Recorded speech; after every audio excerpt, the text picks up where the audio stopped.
So, when did you come to Korea? 1995. Exactly. August 10th, 1995. More exactly, was it night or morning? I think it was in the evening. Ooh, I don't know why you're asking me these questions, but when did you come to Korea?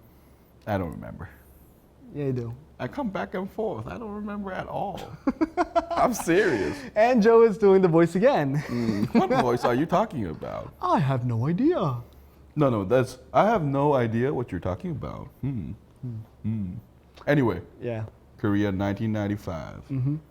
And then what did you do then? How was it? I went to a school, of course. I went to a public school. And, the first thing that shocked me was the fact that I wasn't as good as Korean, in speaking Korean as I thought I was. So you lived wholly in the U.S. before? Right. And of course, in Korean churches, they have like Hangul stuff like that. So Korean community, you have your Korean schools. So I learned Korean, like as a language. At the first time? Well, I mean, like you spoke it at home a little bit, yeah, right? of course. My mother and my father they taught me, but I learned to write Korean. I learned like I did like 받아쓰기, and I aced it all. I aced it all. I was good. So I thought I would be perfectly fine in Korea. Turns out I have an accent. Oh, what did the kids call you? Oh no, they just called me Yeonu, but that's his Korean name, by the way. Yeah, but so. So my teacher introduced me to the class for the first time, found me a seat. The very next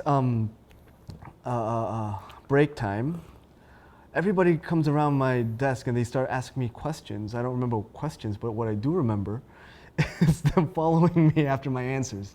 Really? So I say something in Korean, they say something with an accent because my accent's so weird. They're making fun of it. Oh, right.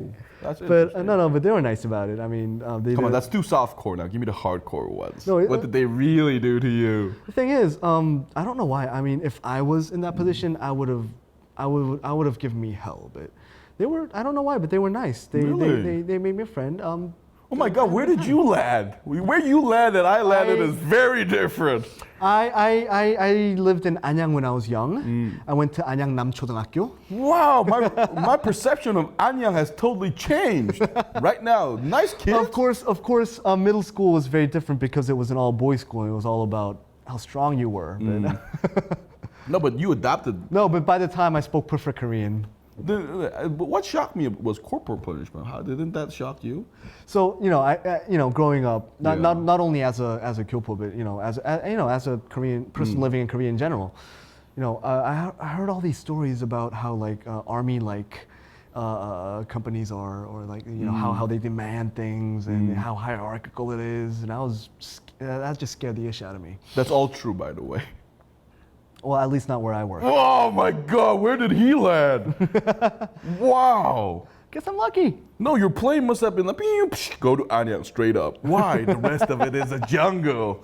Those teachers waiting. No, but a lot of my friends did have a hard time. They ended up transferring to international schools. That happens more often. Right. And once you graduate out of an international school, you're very different from the other guys. Yeah. Culturally, you're very different from the other guys who went to public schools. So you came out okay then. And you adapted well, probably, then. I had good friends. Did you learn football here? Soccer. I was going to say, you don't learn football in Korea. No, I used to love playing running back. After I transferred, I transferred to fullback in soccer. You still play, right? Yeah, I do. I grew a belly, so I'm not as fast anymore. You don't have a belly, come on. I'm holding it all back right now. I'm on Really? camera, right? I'm not gonna mine in all my glory, but yeah. No, I transitioned to a midfielder. That's what I play. So you survived Korea pretty well. Yeah. No cultural shock? Well, everything was a cultural shock. I still find culture. I mean, like I talked about FU. But the way you but the way you said it is like the first year was difficult, and they're like, "Yep, I play soccer. I'm good. Yeah, Korean adopted, and still got my kyopo card behind me." That makes you sound Machiavellian, man. So you came here in 1995, but 20 years still later, you're still playing the Gyopo card. That's very suspicious, man. Please remember this. Yeah, my college friends always give me a hard time with that. Oh my God, you're Korean. Yeah. You don't get to play your kyopo card. Go to Korea. That's actually that's cheating. You're 20 years Korean. You're Korean. Our director, Mizell, is American. He's basically American. Well, Interesting. yeah. Well, I just call it culture. So, to all your kyopo comrades in the world, what do you say about Korea? Come prepared. Is it war here? No, it's going to be a bit stronger than you expect it to be. I mean, people are going to expect you to be Korean if you're of a Korean descent. So they're going to be very, very put down if you don't speak Korean. They're going to be very disappointed if you have an accent. No, that's really honest. Add a word of advice to. Oh, those are advices actually. Come prepared, mentally. Yeah, culturally and mentally. And basically learn Korean and learn. And no. You don't. If you don't learn Korean, at least come prepared, expecting that, so you know how to react to it. Because I mean, in the States, you don't judge a person. You usually don't judge a person, by where they come from and what they are. Yes, they do. That came out wrong. That came out wrong. Yes, Let's they scratch do. that. You grew up in Harlem. What I'm saying You're is- never gonna get this job. Touche. That came out wrong. They don't expect you to be fully Korean, or Chinese, or like based on the way you look. Here it's gonna be like that. So, Which is true. yeah, come prepared.